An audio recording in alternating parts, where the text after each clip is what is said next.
महाराष्ट्र में एक तरफ मराठी मीडियम के 200 से ज्यादा स्कूल बंद हो चुके हैं, तो दूसरी तरफ नासिक कुंभ मेले के लिए 34,000 करोड़ रुपए का भारी भरकम बजट रखा गया है।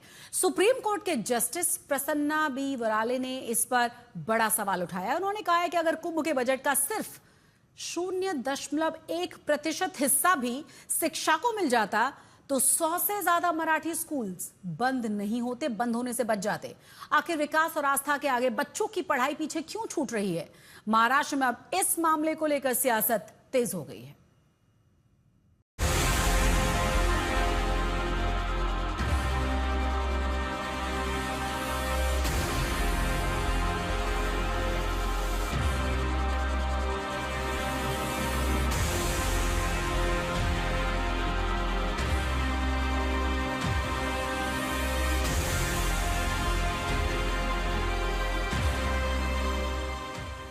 साल 2027 में नासिक त्र्यंबकेश्वर सिंहस्थ कुंभ मेले की औपचारिक शुरुआत 31 अक्टूबर 2026 को ध्वजारोहण से होगी, जिसके तहत मुख्य अमृत स्नान 2027 में होंगे।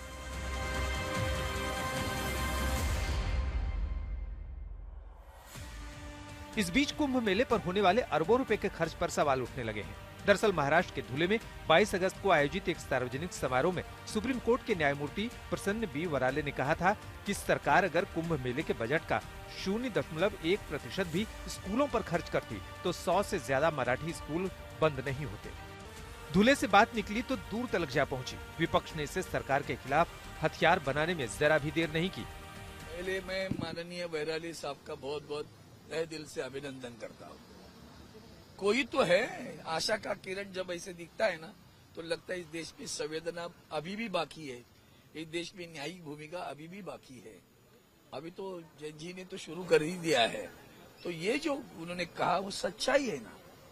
हम भी धार्मिक है भैया, लेकिन हम धर्मांध नहीं है। जो कुछ कर रहे हो ना उसमें भ्रष्टाचार, बाकी कुछ नहीं है। कुंभ बिंब कुछ प्यार नहीं है। न तो इतने 9 लोग मरे ना, नासिक में मरे ना, वही तो कुंभ का नींव डाल दी उन्होंने 9 लोगों की आहुति देकर। शर्म नहीं आती क्या? शर्म नहीं आती। दूसरी तरफ नासिक त्र्यंबकेश्वर कुंभ मेले की तैयारियां जोर शोर से चल रही हैं। कुंभ मेला अथॉरिटी के मुताबिक कुल 34,000 करोड़ रुपए के बजट में से 85% यानी करीब 29,500 करोड़ रुपए पक्के निर्माण कार्यों पर खर्च होंगे। इसमें साधु ग्राम की जमीन के लिए 2,267 करोड़ रुपए, सड़कों के लिए 2,458 करोड़ रुपए, रेलवे स्टेशन के सुधार के लिए 1,476 करोड़ रुपए, सीवेज मैनेजमेंट के लिए 1,632 करोड़ रुपए और नासिक में राम धनुष थीम वाले एयरपोर्ट के लिए 640 करोड़ रुपए की बड़ी रकम तय की गई है। अब सरकार कह रही है कि स्कूलों की समस्या उनकी प्राथमिकता है, लेकिन कुंभ मेले में जो करोड़ों रुपए खर्च हो रहे हैं उससे 3 गुना कुंभ से कमाई होने वाली है और नासिक के स्थानीय लोगों को रोजगार भी मिलेगा। भारत की आस्था से जुड़ा हुआ ये विषय है। महाराष्ट्र में कुंभ मेले के लिए पूरे भारतवर्ष से नहीं प्रदेश से लोग आते हैं। उनकी भी अरेंजमेंट वहां पे रखना बहुत ही इम्पोर्टेंट है। वहां पे जो भी अरेंजमेंट्स है वो भी ठीक होनी चाहिए। और मैं बताऊं, जितना हम खर्चा करते हैं उससे भी मेरे ख्याल से 3 टाइम्स इकोनॉमी वहां पे तैयार होती है। वहां का जो अगर आप वो उन दिनों का अगर इकोनॉमी का रोल ओवर देखोगे तो कहीं ज्यादा हजारों करोड़ की वहां पे इकोनॉमी वहां पे टर्नओवर होती है। वहां पे के जो लोकल लोग हैं उनको वहां पे उनकी इनकम बढ़ती है। तो मेरे ख्याल से अगर वहां पे लोकल का अगर आप पूछेंगे तो अगर यहाँ के अरेंजमेंट अगर हम ठीक से नहीं करेंगे, वहां पे अगर डेवलपमेंट अगर नहीं देंगे, अगर वहां पे फैसिलिटीज अगर हम लोग ठीक से खड़ी नहीं करेंगे तो पूरे कुंभ मेले में वहां पे दुर्घटनाएं हो सकती है, लोगों की जान जा सकती है। तो मेरे ख्याल से सिक्योरिटी पॉइंट्स ऑफ व्यू से भी वहां की डेवलपमेंट होना जरूरी है। ऑफ कोर्स उन्होंने जो मुद्दा रखा है कि स्कूल्स की डेवलपमेंट, वो भी एक महत्व का मुद्दा है, उसके ऊपर हम काम कर रहे हैं। बीजेपी को भी जस्टिस की बात रास नहीं आई। बीजेपी बोली महायुति सरकार ज्यादा बजट शिक्षा पर खर्च कर रही है।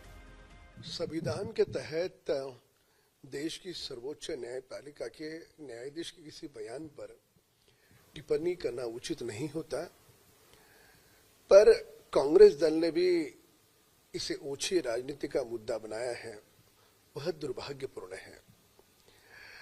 अगर हम महाराष्ट्र की बात करें तो कांग्रेस के सरकार के कार्यकाल में शिक्षा पर जितना प्रतिशत खर्च होता था उससे 5 गुना अधिक खर्च शिक्षा पर महाराष्ट्र की सरकार कर रही है। पर ये कौन सा तरीका है? श्रद्धा आस्था का वहां करोड़ों करोड़ों लोगों का सैलाब उमड़ेगा। देश से नहीं, सारे विश्व से वहां लोग आएंगे। सनातन हिंदू धर्म का बरसों से चलता हुआ यह महाकुंभ है और वहां पर डेवलपमेंट, सारी सड़कों का निर्माण, अलग अलग वहां पे नदियों का विस्तारीकरण, ये सारा क्या डेवलपमेंट नहीं है? जस्टिस प्रसन्न बी वराले ने ये भी कहा कि उनकी पढ़ाई भी मराठी माध्यम से हुई है और मराठी भाषा पढ़ने की वजह से दूसरे के प्रति उदारता की भावना उनके अंदर आई। महाराष्ट्र में मराठी भाषा और प्राथमिक शिक्षा की हालत चिंताजनक बनी हुई है। सरकारी आंकड़ों के मुताबिक पिछले 2 सालों में बुनियादी सुविधाओं और फंड की कमी के चलते 255 मराठी मीडियम स्कूल बंद हो चुके हैं। इतना ही नहीं, करीब 2000 और मराठी स्कूलों पर ताला लगने का खतरा मंडरा रहा है। बीएमसी ने अपने 75,000 करोड़ रुपए के कुल बजट में से शिक्षा के लिए सिर्फ 4,248 करोड़ रुपए दिए हैं। सुप्रीम कोर्ट के जज की टिप्पणी के बाद अब महाराष्ट्र की राजनीति में नया मोड़ आ गया है। विपक्ष जहां सरकार की प्राथमिकताओं पर सवाल उठा रहा है, वहीं सरकार कुंभ के भव्य आयोजन और सुरक्षा को जरूरी बताते हुए विपक्ष की मंशा पर सवाल खड़े कर रही है। तो सवाल सिर्फ बजट का नहीं, हमारी प्राथमिकताओं का है। जहां एक तरफ आस्था के इस बड़े मेले पर सरकार के हजारों करोड़ों रुपए खर्च हो रहे हैं, तो वहीं दूसरी तरफ मराठी भाषा स्कूल एक एक रुपए के लिए तरस रही है। अगर वक्त रहते ही स्कूलों पर ध्यान नहीं दिया गया तो आने वाली पीढ़ी के लिए नुकसान भरपाई के परे होगा। कैमरा पर्सन मंगेश आमरे के साथ मैं ऋत्विक भालेकर, मुंबई, आज तक।